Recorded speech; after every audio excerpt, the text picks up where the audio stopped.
Welcome back to another episode of Quick Picks with the Geek. I am your host, Bro Power the Geek. It's a battle of the grappling gremlins, and this one's got all the ingredients for chaos. We've got Vanessa Lil Monster Demopoulos, former exotic dancer turned UFC veteran and certified BJJ black belt, taking on Talita problem child Alencar, who might have just walked out of an ADCC mat war and wandered directly into the octagon. Let's break this down. Vanessa Lil Monster Demopoulos comes in a minus 135 favorite with a record of 11-6. Demopoulos is 5-3 in the UFC and has carved out a reputation as one of the scrappiest flyweights in the game.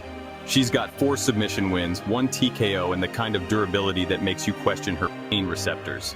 She's only been finished once, and that was in her last fight by Jacqueline Amarim, who was tossing her around like she was trying to win a judo badge at a kid's summer camp.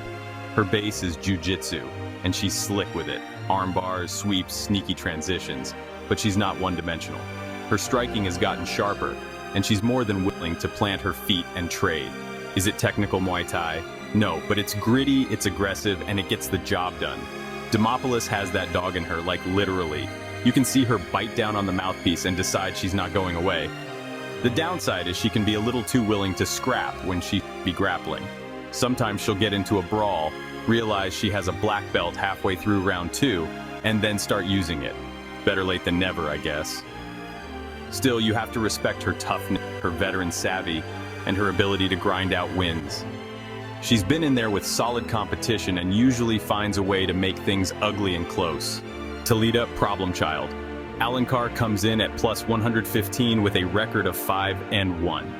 Talita Alencar is what happens when someone wins a ton of grappling tournaments and then says, you know what, I want to get punched too. She's a BJJ black belt with a serious competitive background. She's done more grappling matches than you've had hot meals. And now she's bringing that same pressure-heavy, scramble-loving game to MMA. She's 1-1 in the UFC, with her loss coming to Stephanie Luciano in a decision that was more about cage control than getting ragdolled. But when she's on, Alencar is aggressive, forward-moving, and doesn't like being on the back foot. You can see the grappling instincts in how she closes distance, hips in, chin tucked, ready to drag you into the underworld.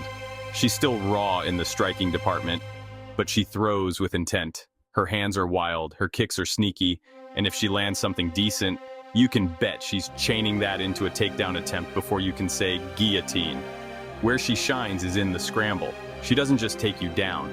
She hunts submissions like she's on a deadline. 3 of her 5 wins are by sub, and if you leave an arm hanging, it's getting gift-wrapped and taken home.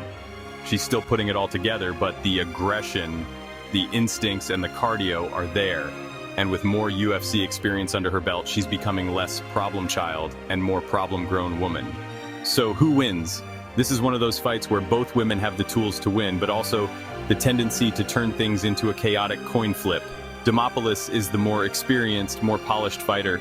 She's fought better opponents, gone more rounds, and knows how to survive when things get sketchy. But Alencar is the storm. She's raw, but she brings a kind of relentless energy that can overwhelm people, especially if they're willing to engage her in the grappling exchanges. And guess what? Demopoulos loves engaging in the grappling exchanges. That might be a problem. Demopoulos is gritty, but she doesn't have great control from top or bottom.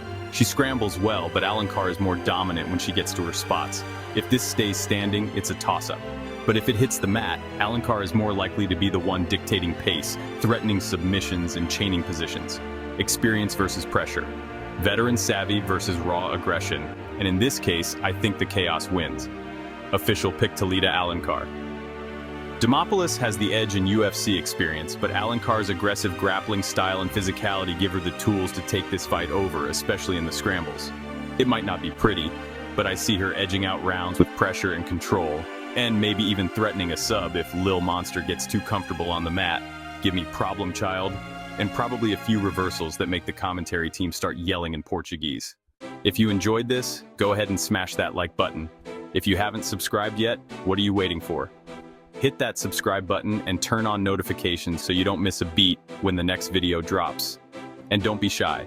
Leave a comment below and let me know who you got winning this fight. Let's see who really has the crystal ball around here. Until next time.